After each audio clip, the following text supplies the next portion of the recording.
we are live. Live. Hello, hello, hello. Happy Thursday. Indeed. Happy Thursday. Welcome to Art and Heart of Menopause. And hello, Mary. Thank you for joining us. And Doreen, welcome. Lovely. Yeah. Welcome. Welcome. So, it's a hot and cold topic. Always hot, sometimes cold. But a hot topic, even But a hot now. topic, and it was the worst thing was every time I thought about night sweats, I started having this song working on those night moves, and that just kept on going through my head. So if I get a little bizarro on that, you know why. Night moves. Or you burst into Night song, sweat. Chitra. I burst into song. Oh, should we introduce ourselves to people who are here who may not be a great idea. Before? Yeah. Why don't you go first? Sure. Hi. We're always going back and forth on who should go first. So my name is Chitra. I am the writer of Art of Menopausing. And I am a doctor of Ayurveda. I specialize in women's health, specifically peri through postmenopause. But women's health, the entire thing, is part of my my love and my passion in general. Finding that women's health is very neglected. And we need more of us, especially for those of us who are middle age and beyond. But, the earlier years also need some love, especially because they are going to heavily influence the later years. How about you? Who are you? Who am I? Well, I'm Clarissa, and I am the writer of Heart of Menopause. So, Art and Heart. That's where it comes from, our two combined names. I'm a Chinese medicine practitioner. I specialize in women's health through Qigong, medical Qigong, Chinese nutrition therapy. And like you, I mostly work with women who are in this stage of life, this midlife and older. But you're quite right that early years are important. We call perimenopause the golden opportunity, and it's one of the three golden opportunities. But we know that puberty and postpartum are also very important junctures, and what happens there flows through a lot to what happens in perimenopause and menopause. I love the Chinese names for these various stages of life, like the spring, the second spring, golden opportunities. I really like that. Lately, I've been thinking of perimenopause from a house perspective, meaning we're undergoing renovations. We've got done some upgrades. So that's been stuck in my head lately.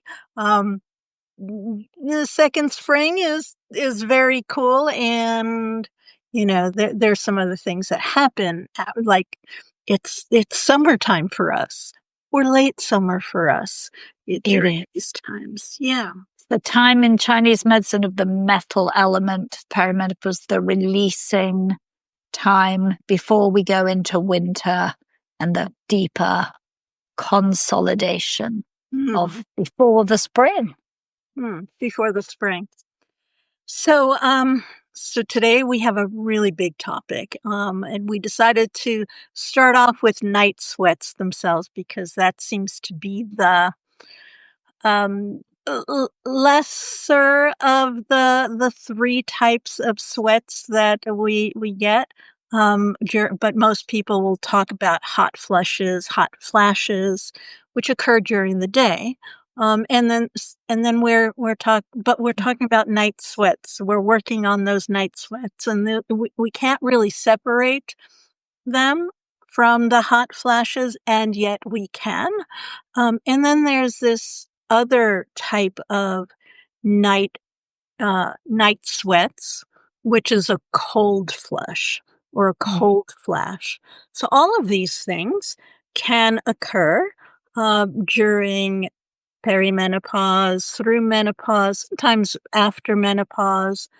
If you haven't experienced them yet, it doesn't mean that you're going to. I want to start off that this is not something that is normal, but it is. There are reasons for it, and the current Western system doesn't quite know what it is. I mean, they do. They know a cause of it, but when you're looking at sweating in general, they basically are talking about primary and secondary. Primary means that there's an underlying cause, right? Like some sort of a disease is happening, whether it is heart disease or diabetes. And then there's the secondary form. Did I get that right? Primary. Yeah. Primary. Yeah. Secondary, which is they don't know. It's just hot flashes. No, I got it wrong. Primary is you don't know, and secondary means that this is the second cause to a disease. That's the right word. Yeah. So I think when we talk about hot flashes and night sweats from the allopathic perspective, then they pretty much lump the two together. I mean, one that they occur at different times of the day, yes, but pretty much they're one and the same thing, and that they have the same root cause in the allopathy, that it is a lack of thermoregulation due to decline of estrogen, and that's it. That isn't quite how either Ayurveda or Chinese medicine see this. We see them as quite distinct from each other.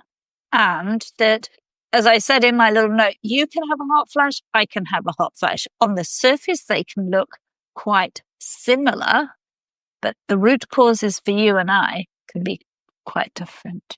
Exactly. Because we're different, because we have different histories, different constitutions. And so therefore, they're not quite the same, even though we both feel hot or cold. There is, and therefore the way in which we therapeutically approach them can be different. Right. So, hello, little Ren Qigong. Welcome. And the way we work these lives is that our preference is to have a conversation between the two of us as well as with the audience, whoever is here.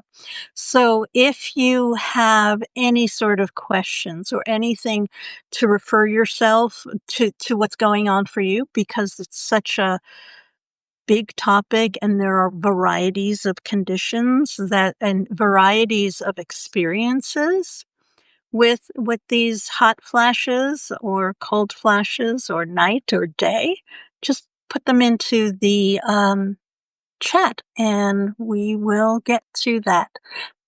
But in lieu of that, we've also prepared a whole lot of. We have. And if you have anything you want to add to it from your experience or your background, we'd love to hear that too. Yeah, because we're all growing and learning together.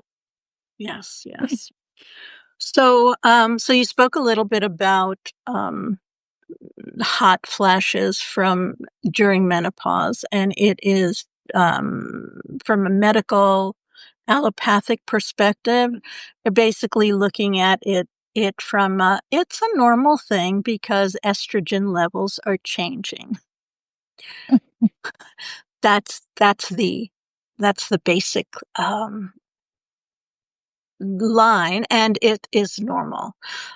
But unfortunately, even though, and the only way to manage that is to bolster it with whatever.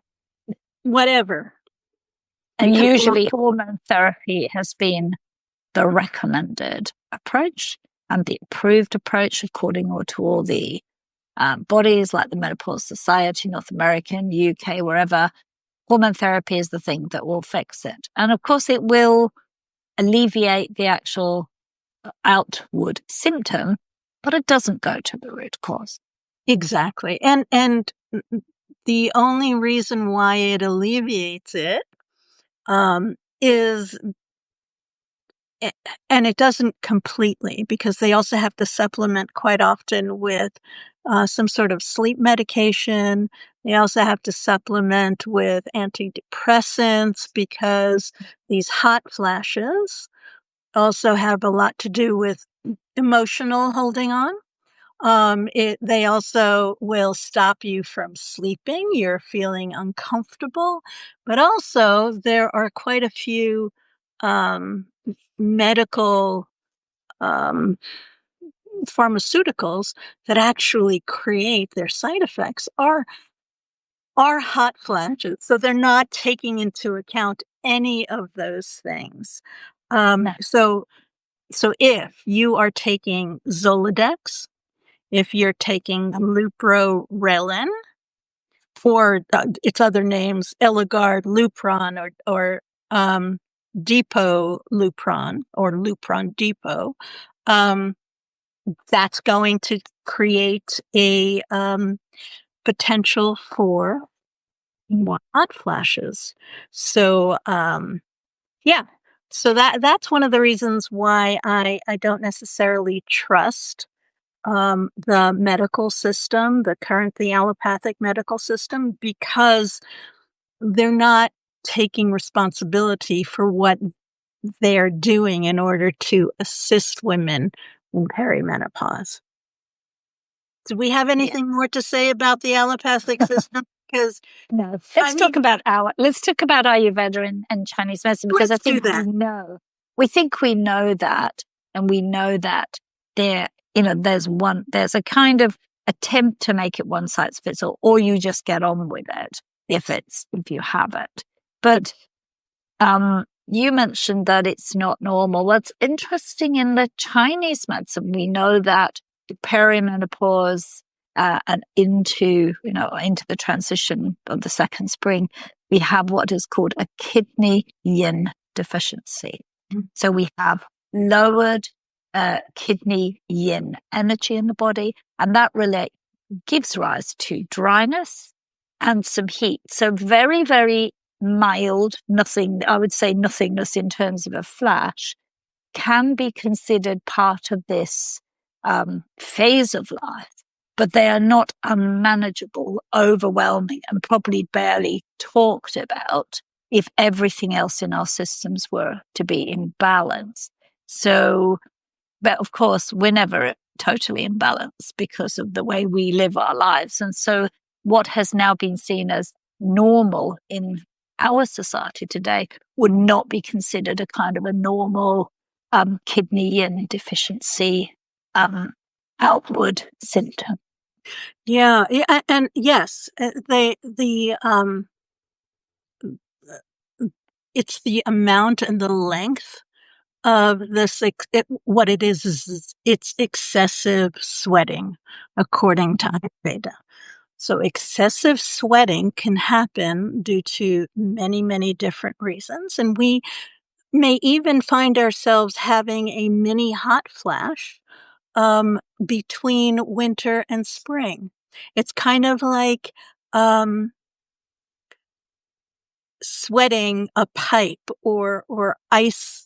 If you're on a hot day and you have a cup of water with ice, you're going to have the water on the outside. The same thing is happening in our body, but that's a normal function of the system, where sweating is natural. It's supposed to happen. It happens when there is excessive heat or excessive toxins that need to be removed from the body. So that's the normal phase of what this is. But what's happening to many women is an abnormal thing, where they are going through hot flashes for 10 years or more, or they're going through night sweats where they're literally changing their clothing, changing their sheets, and it comes on suddenly, and there's nothing that they can do about it.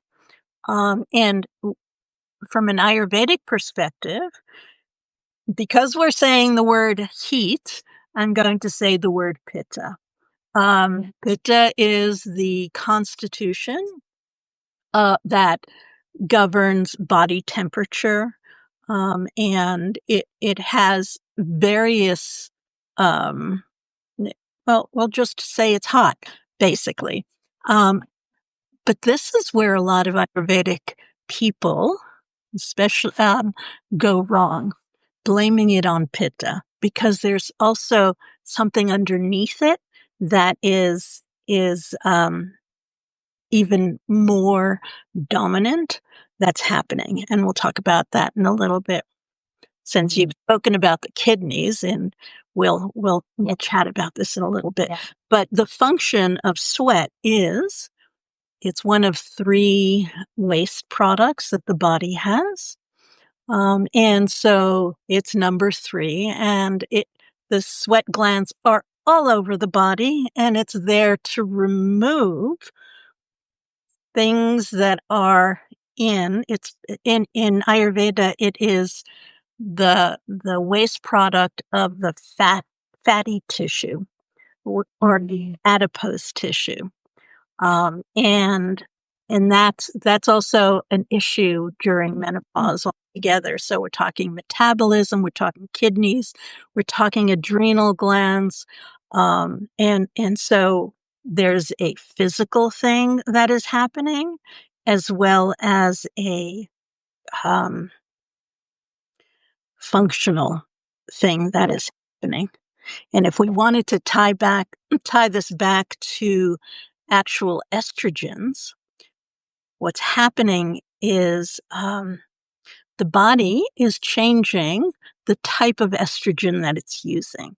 So the estrogen that is functional during not pregnancy, but throughout the reproductive life, they are based, and most of them are created in the ovaries. But as we go into perimenopause, we start changing the primary point, and it starts going into the adipose tissue. And so this change in and of itself is one of the many reasons why we want to make sure that our adipose tissue and our kapha is clean and functioning properly. And when I say adipose tissue, it's a functional tissue which works with the adrenal glands, which is in the kidneys. It's also the sweat glands. So we're talking a big system that is changing here. And then that's a lot of parallels with the Chinese medicine. The kidneys, obviously, in Chinese medicine encompasses also the reproductive system. So when you see a real significant shift in the energy there, then you're going to see that outward. But a lot of hot flashes really also have, and night sweats, have their root in emotional repression in Chinese medicine. And that is the other component, which then becomes a bit of a vicious circle. And so much trapped emotion, at this time of great change, creates heat in the body that needs to come out. Yeah. And we look at it, the heat is already in the body. And the adipose tissue, which is also part of the emotional structure of a person, the heat is already in the body. Pitta is there. There's also external heat that's coming in. There's emotional heat that's coming through, and that's what creates it. But it's also the adipose tissue is there to regulate the heat as well. Yeah. So it's complicated. And what we want to do with that particular tissue is we want to make sure that it is functional, because adipose tissue has a lot of function to it beyond what we think as fat in and of itself. In the Ayurveda. And then in the Chinese medicine, what we really have is this balance, obviously this balancing in the body of the yin and the yang. So if the yin becomes too low, then you get obviously yang rising up. And if that is not to an excess, that tends to manifest as a hot flash. But if we get what I would call a yang excess in the body, so there's just too much yang, you're getting what's called as a disharmony between the heart, which is fire, and kidneys, which is water in the elemental terms. So there's rising fire, there's a yang excess, then that often manifests as the night sweat, which is much more overwhelming for the person than, I mean, hot flashes can be, but I think the night sweats in particular, as we know, as you said, Chitra, people are drenched in sweat, and then they're very hot, they're really soaked, and then they're cold quite quickly afterwards. So there's this sort of very unpleasant experience. And that for me is a yang excess and a real disharmony between heart and kidney in the body, which is, again, a bit different from where we have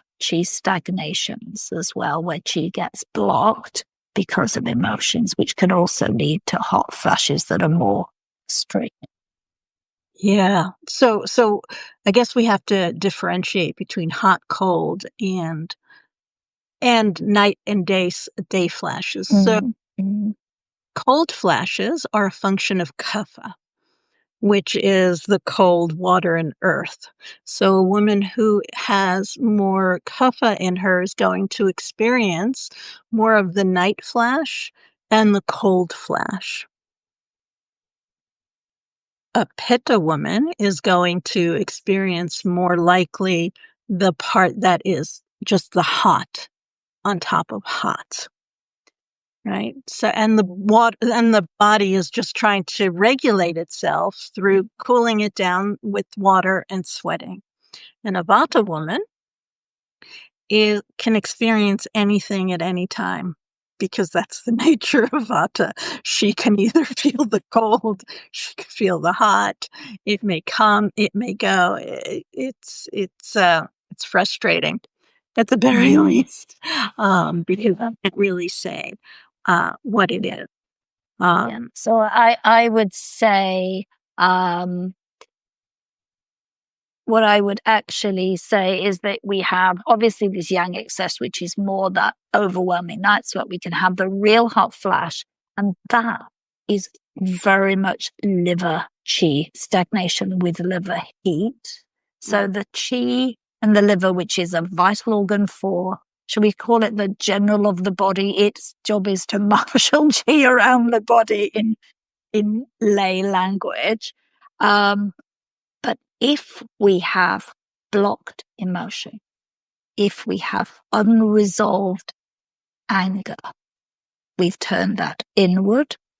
We are outwardly moody, irritated, resentful, frustrated, and constipated. This thing can also then come out as the hot flash. So a lot of women are those things by midlife. We're really quite sick of the system. We'd like to, the way we're treated, where we are. Maybe we're tired of caring for other people. Maybe we've never expressed our anger verbally in a controlled way. And maybe it's hard for us as women to express anger. Shouting isn't there allowed. So sometimes we repress it, but it'll come out as hot flashes.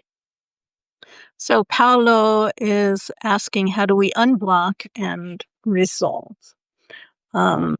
Yes. So how would you, as a TCM practitioner, unblock and resolve these emotions? Because I totally agree that emotions are within the purview of the hot flashes, and certainly anger, fear, stress are certainly there, and women generally do not express them in an appropriate way, especially while they're in perimenopause to menopause, because they are just so busy caring for everything and everyone, that they don't have time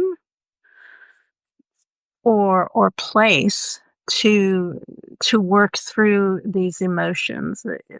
Either they don't even realize that they're there, but it's also jealousy is part of that. I mean, there's a lot of these pitta emotions that are connected. Envy is another one that is connected to it. That all of those repressed emotions, or the ones that are unexpressed, even, and this may be a little controversial, but even if you overexpress these emotions, that's also going to create an imbalance in pitta, in the liver, in the kidneys. So we want to first, like, see, well, what is this? Is this here? And pause and just notice what it is, because often we'll just run over it. So I'm going to hand you the mic on the TCM piece. On the TCM piece, I think for me, part of that is ways that we can unstick. Yes. So acupuncture is a very effective way to move chi stagnation. And that, if we are very stuck, then this is the part of the process that will move it. There are also a whole range of really good herbal formulas that are designed. They're obviously individual for you, because that depends on who you are and what your constitution are. But there are a lot of good herbal formulas that can also support the chi and to move the chi. I also like acupressure, because I'm very much about what can you do yourself. And there are some good points around the ankle and I can't lift my foot up to show you. This is what I don't like about Subsec Live, because I would have put a yes, you can. I'm not sure. Where would you like this? Yeah. But there are actually some around the ankle, by the ankle bone, towards the inner part of the foot. So there is a kidney point there, and there is also a spleen point just above the ankle bone, a few finger widths. And if you press around there and you have hot flashes and you're in perimenopause, believe you me, they are painful, because you can feel the structure. That was the worst point my acupuncturist ever put in. And then between the big toe and the little toe, it's the kidney 3 point. That is also a really good point. And you can work with pressing those points and easing and getting chi to flow, because that's what we want to do. And you can just press those points, and that will help the chi to flow. Obviously, there are qigong moves, and there is a lot of work that we need to do to work on how we can express our emotions, finding ways to express what we feel, in a way that is non-violent communication type methods, where we can actually say to people, I feel X, Y, Z, without it turning into a screaming row, and acknowledge what we feel. And those things are not fast processes. These processes take time. Yes. And so, as far as emotional issues are concerned, and I want to get to Mary's point, because we did speak to night sweats first. Emotions are moving things, right? They don't stay.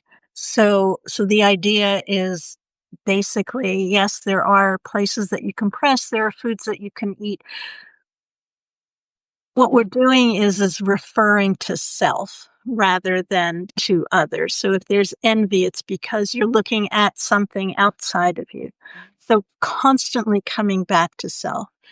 and finding someone that you can rely on to speak to, but notice that it exists, and break that pattern. The problem with night sweats, though, is that you do not know that there is an emotion rising up. With hot flashes, Yeah. you can feel yourself getting frustrated at the grocery store because you're standing in line and you don't have the time. And all of a sudden, bam, it hits, right? But night sweats, you're supposedly asleep Mm. and you wake up to drench. Yeah. And so let's look at night sweats. So night sweats happens at night when the sun is down, when tamas, or the dull energy or the darkness, exist, and that is cooler in general. So if you're sleeping in a space that is slightly warmer in the summertime, you're going to find a hot Yeah. a night sweat happening. So the quality of the darkness of the night is going to affect these things. And this is where it's more like the glass of ice water that all of a sudden has, water droplets on it. But what's really happening at night is that the body is processing emotions, right? But B, it's also probably processing food that is unprocessed. It is also it's trying to digest food. So this is why we're always going to come back to food. And it's trying to digest these undigested food stuff. And that is kapha, and that is usually, it becomes bad kapha. It slows down the metabolism. So that's what's happening at night. During the day, you have access to regulating it. So what can be done is check what you're eating. Are you eating foods that are difficult for you to digest? Are you eating foods that are too close to bedtime? Are you? Now, this is an interesting one, because if you're having hot flushes or night sweats, you're also not sleeping. So that also increases these undigested foodstuffs and unprocessed emotions and unprocessed thoughts and experiences. So you want to also look at your sleep patterns and what can you do for that. So it's a multi-prong thing beyond it. So that's what's happening at night. So what you really want to do is, we've got videos. We were talking about sleep 3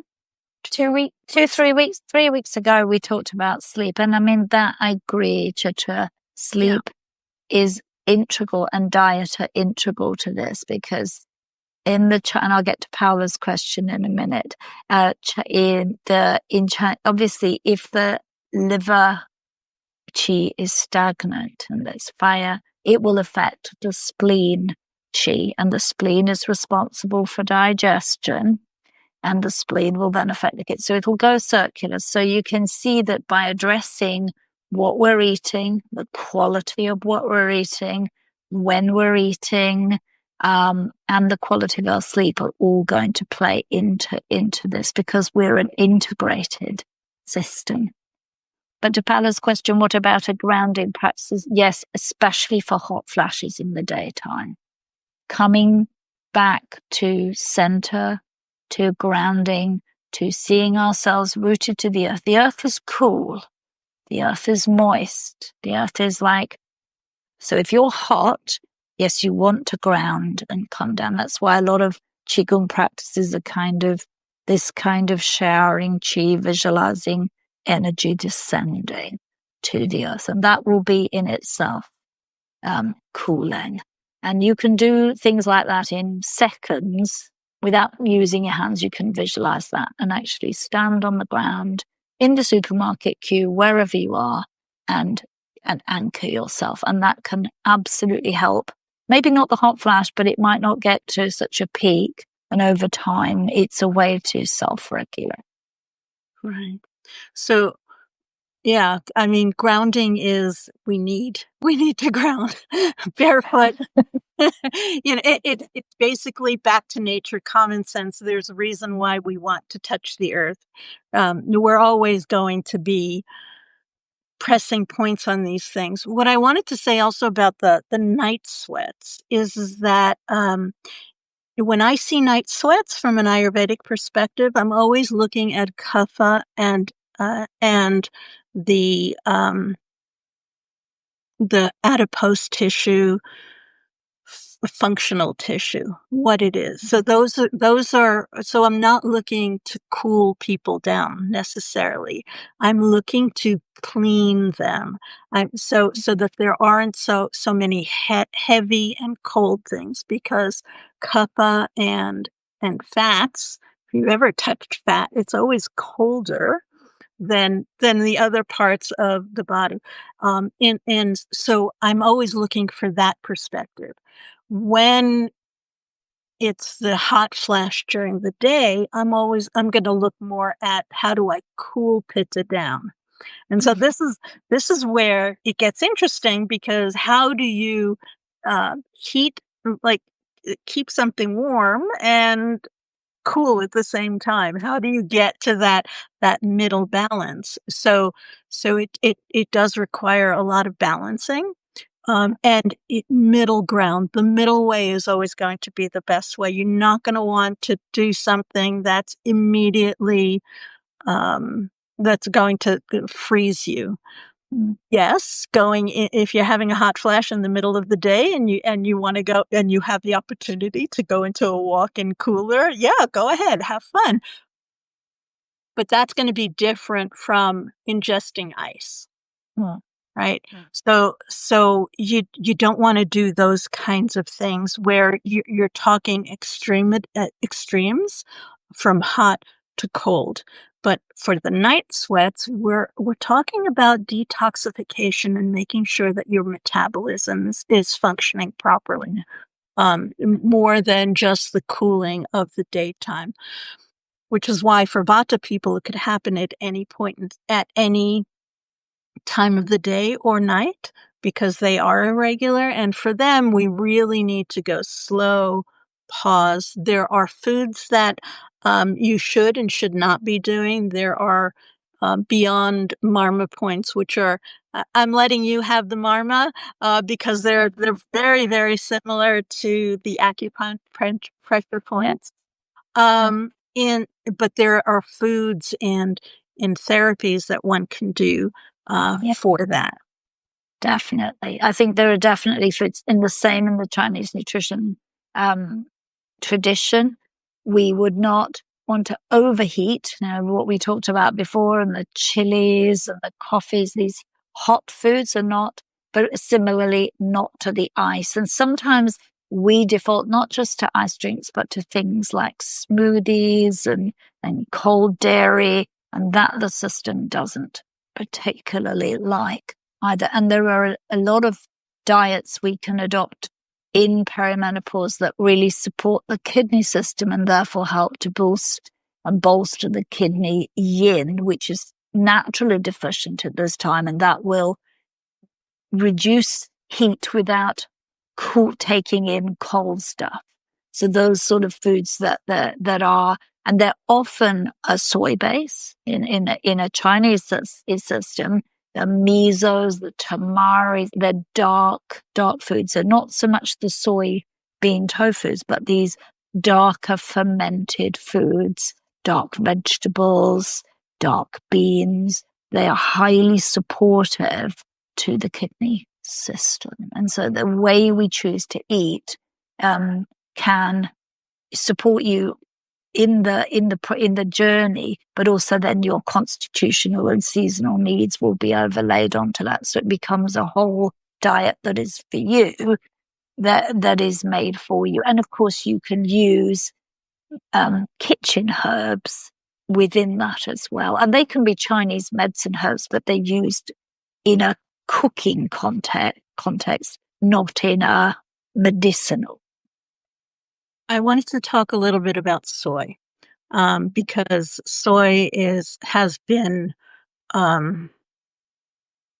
made evil because of the phytoestrogens in it.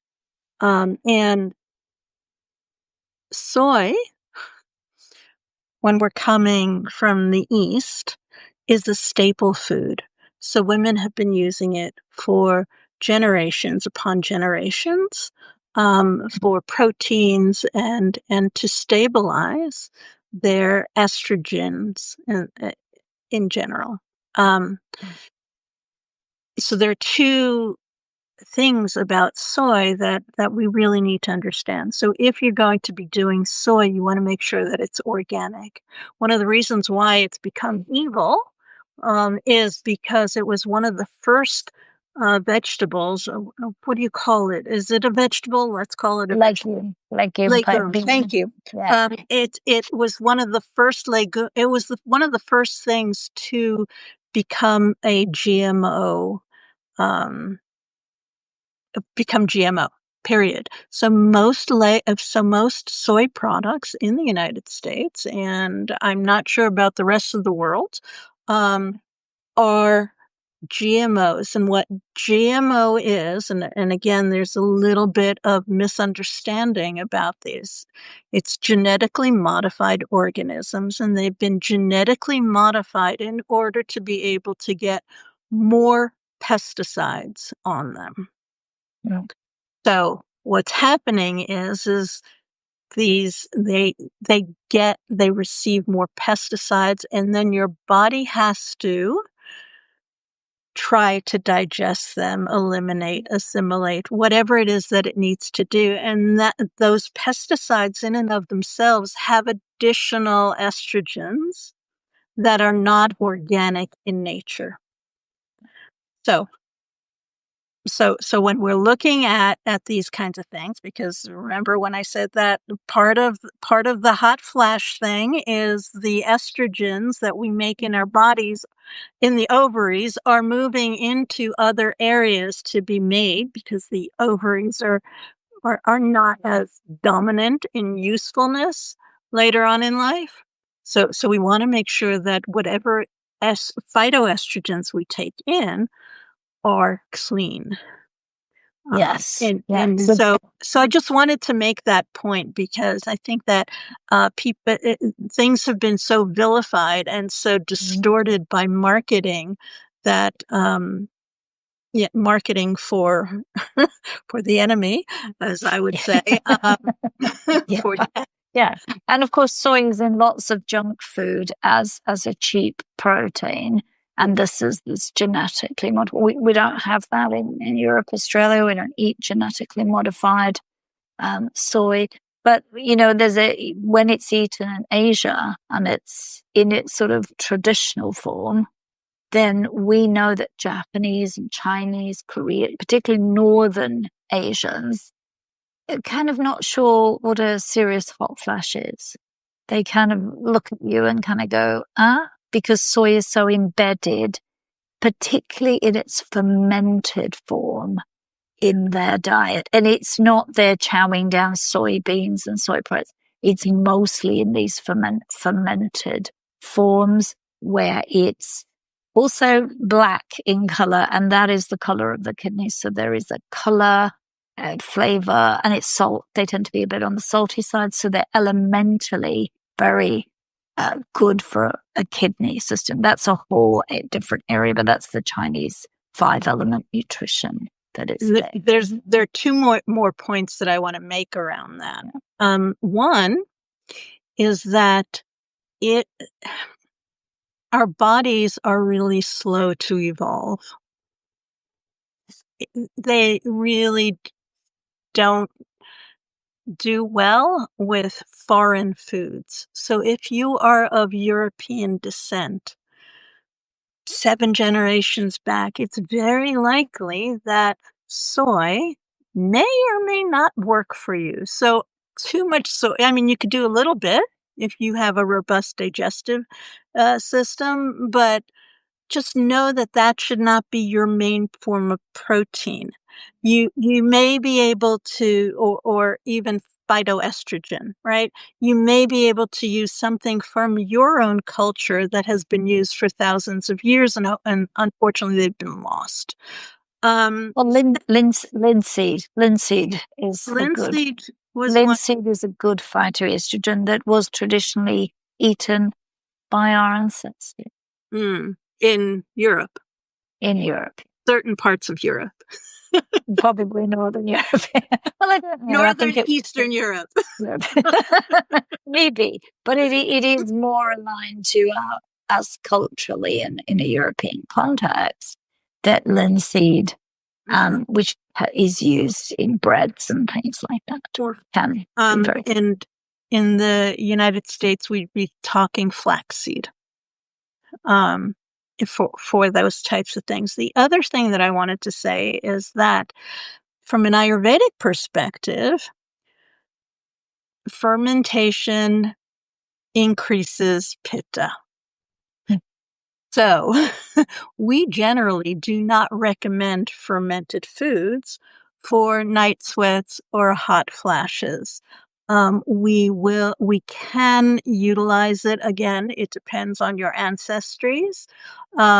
We can use it, if you're living in a cold climate, and you need that extra digestive capacity, then yes, the fermented foods are fine.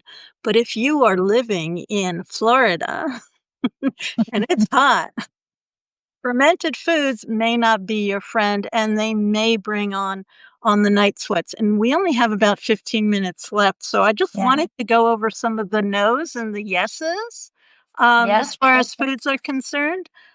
So for pitta, night sweats, and pitta in general, we're looking to moderate garlic, onions, and spicy foods.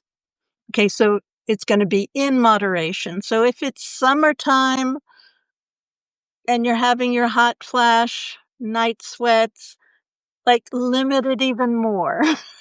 Winter, you can have some. So again, we're looking at that. Yeah. Alcohol, coffee, black coffee in specific, because we can moderate some of these things. Because if you stop coffee all at once, you're going to have like an anger problem.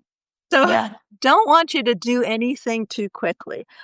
Sugar needs to be reduced quite a bit, because that is part of that increases kapha and the fat tissue, and that increases the ability of the body to create sweat in general. You want to, the yes is absolutely get some hydration with electrolytes in it. Not the Gatorade kind, not the pre-made sugar colored whatever it is, or even the latest tablets that are out there. You can get some lime water with some mineral salt and a tiny bit of sugar in it, and that's going, or honey or molasses, or there's one other, or maple syrup. So so you get those minerals. So for sure you want to do that, because any excessive sweating needs electrolytes. There are also things for the body, like allowing for the body to sweat. So avoiding synthetic clothing. Okay, synthetic fibers, pore blocking detergents. So antiperspirants are not your friend. You want to allow the body, work with the body to release whatever it needs to release. We think it's a bad thing from our mental perspective that we're sweating, because it can smell, which means that there's pitta in there in general. But we want to make sure that we allow for the body's intelligence to happen. yes, it's an inconvenience to our minds and what we need to do during the day, but what we're trying to do is support the body so that it can sweat in a more measured fashion rather than in an excessive fashion. The other thing that we do in Ayurveda, ghee. Absolutely. You want to have healthy fats.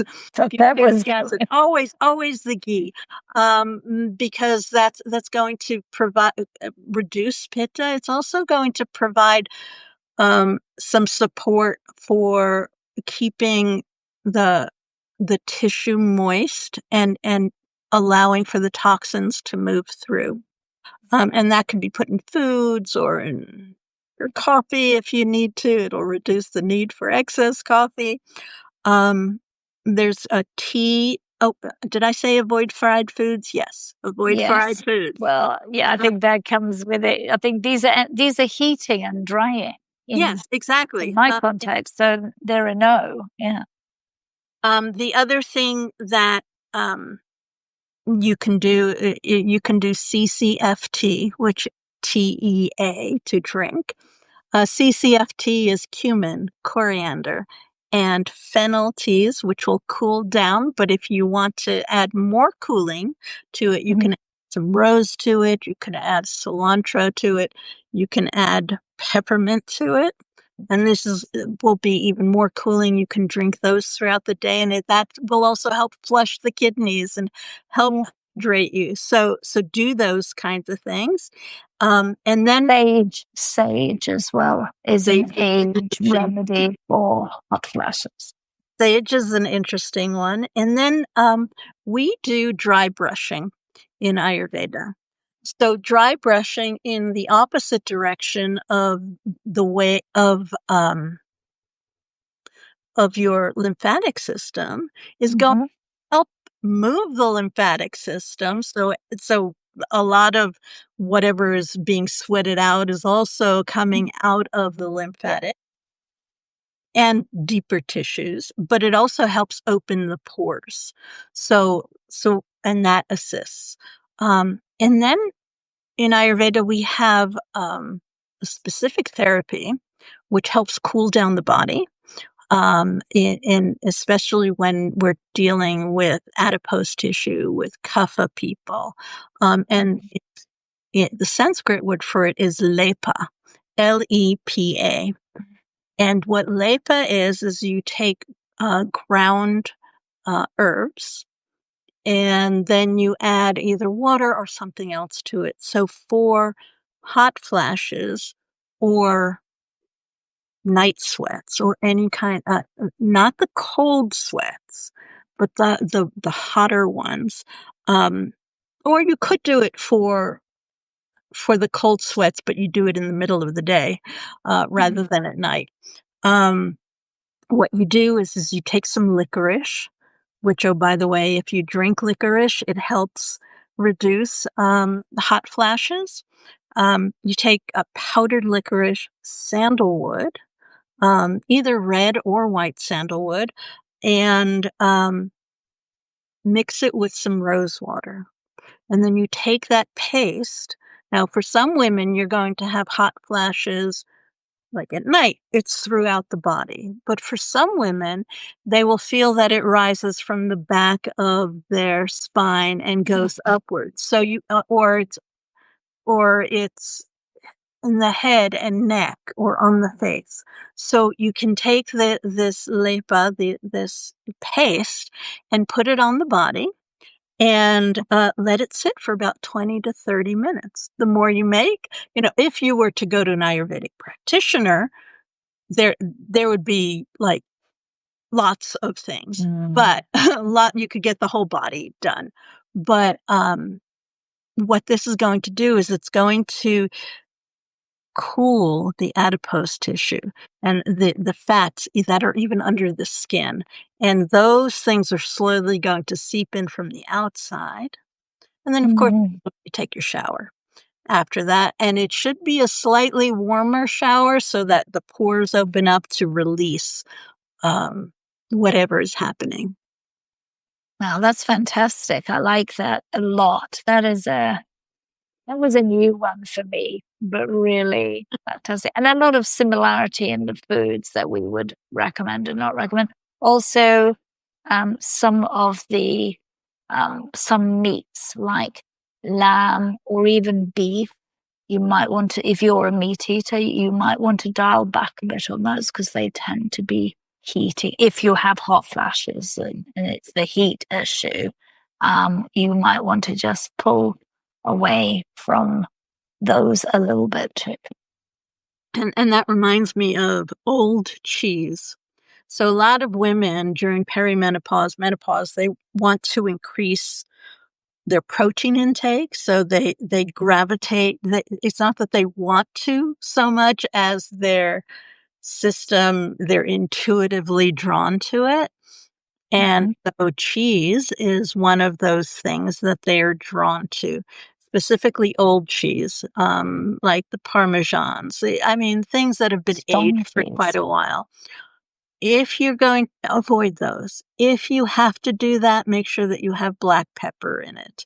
But better yet is to go for the cheeses. If you want to do those kinds of things, go for the cheeses that like the ricotta, the cottage cheese, the things that are you can make fresh and be done with it, because the old cheese is really difficult to digest.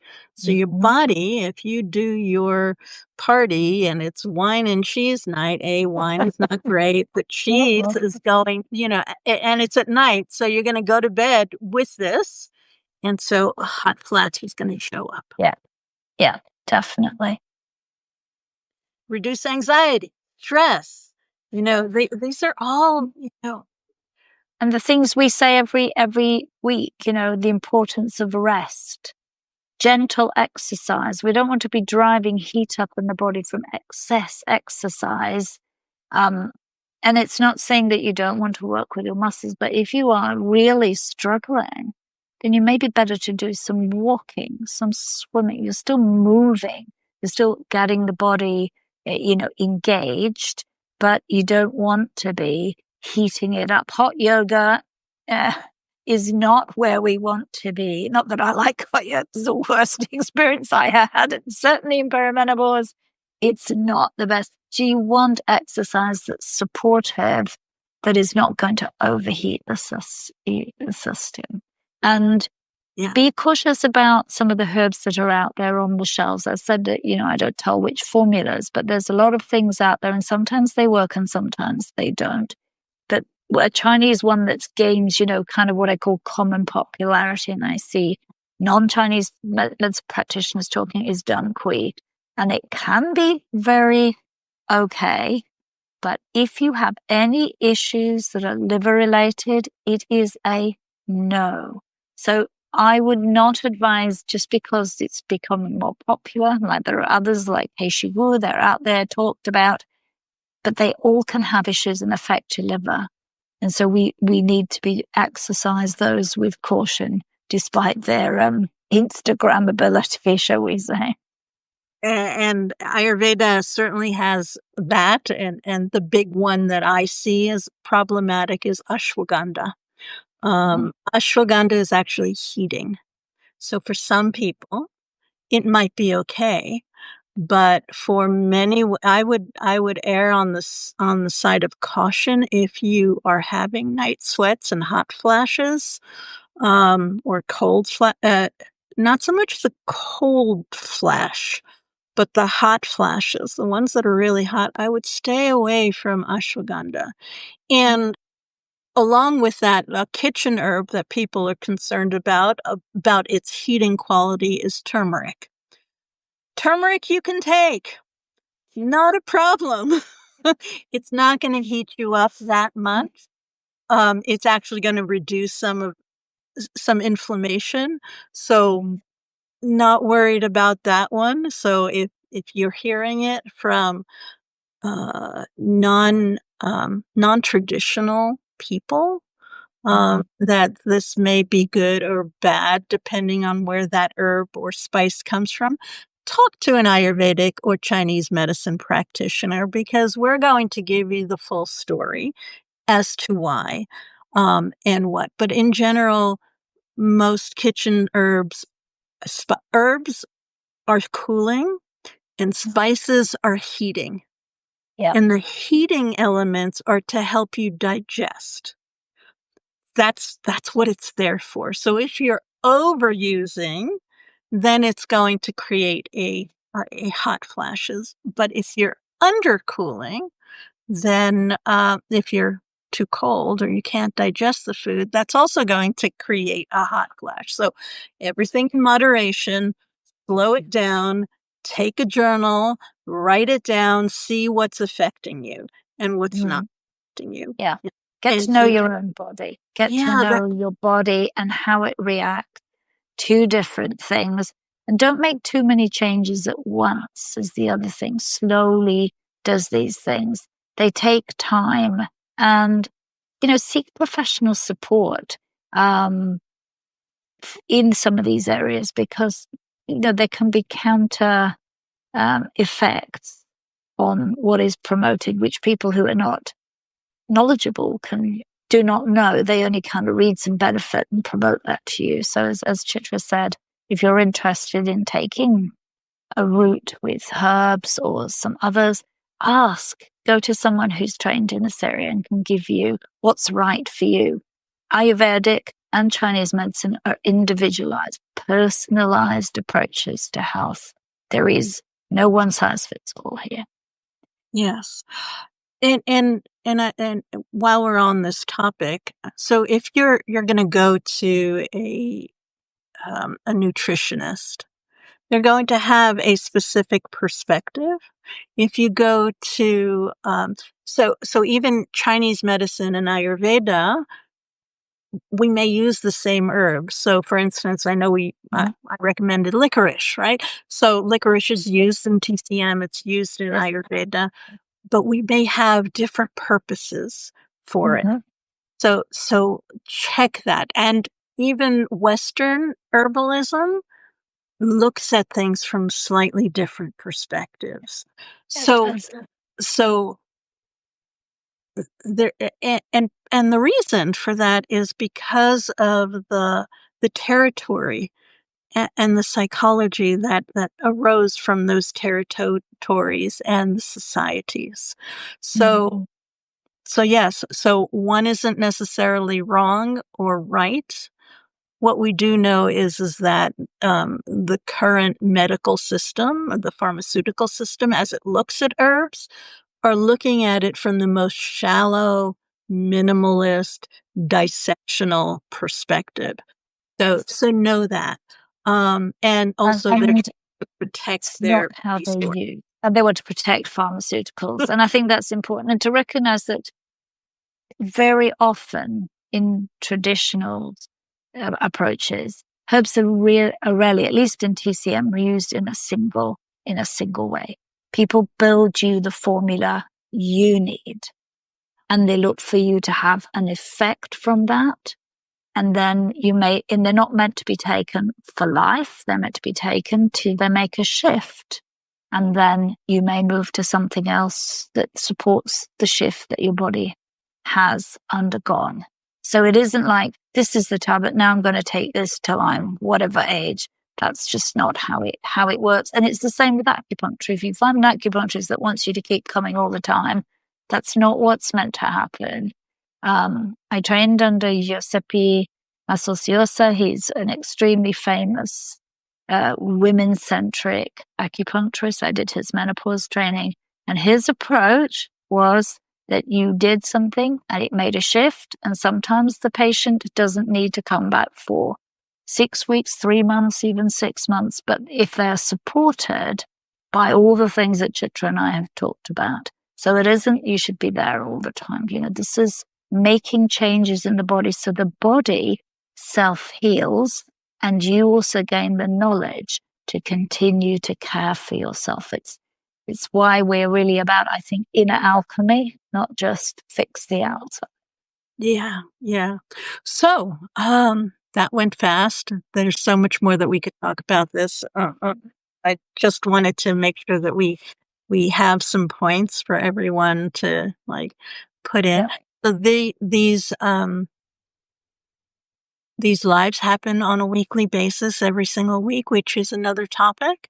And sometimes it sounds like we're saying the same things all the time, because menopause is not. It's a natural transition, and our lives are based on certain things. It's based on adequate sleep. It's based on adequate exercise. It's based on adequate rest. It's based on lifestyle and appropriate foods. So we're always going to get back to that. And then when we have to go towards the beyond the kitchen herbs, that's when, there are differences. But we're always looking at what is your constitution? What is happening right now? What can we do as generally to create wholesomeness in our lives and ease in our lives? And so I wanted to say that, and let's not forget, please subscribe to us. I'm Art of Menopausing. And I am Heart of Menopause. What have you got? So we're going to leave it at this. What have you got going this week? What have I got going this week? This week, I'm busy with enjoying the last of the summer and harvesting lots this week. I am preparing some workshops for the coming autumn on Chinese nutrition for perimenopause and menopause. And also, given my recent post on breasts and breast health, I'm going to be doing a breast massage, because I'm not doing that on a live on Substack. But if you're interested in breast massage, which is a very important part of our health, caring for our breasts and the way we can actively do that ourselves, I will be doing a workshop on that. And some dates and events will be coming up for that, so people can join. Lovely. And yourself, Chitra? Well, I am going into the second half of the late summer season with my group, my membership, and so you're going to be hearing all kinds of things coming out from that, as far as my subscription is concerned, and in terms of the 6 phases of dis-ease and 13 urges that you should not be suppressing. And in September 15th is when the new season starts. And that is one of the more challenging. There are 2 seasons, 6 seasons in a year, 2 months each. The most challenging transitions are between summer and autumn, or winter and spring. And that's when we see the body doing its own detoxification through sneezing and coughing and sweating and all of these other kinds of things. But we need to support the system in helping detoxify. So I'm preparing for that. Wonderful. Well, we'd love to hear from all of you who are here. You have comments, you have questions, to myself, to Chitra. We love to. We always respond, but we're really, really grateful to all of you for joining us today, and hope we've given you some different perspective.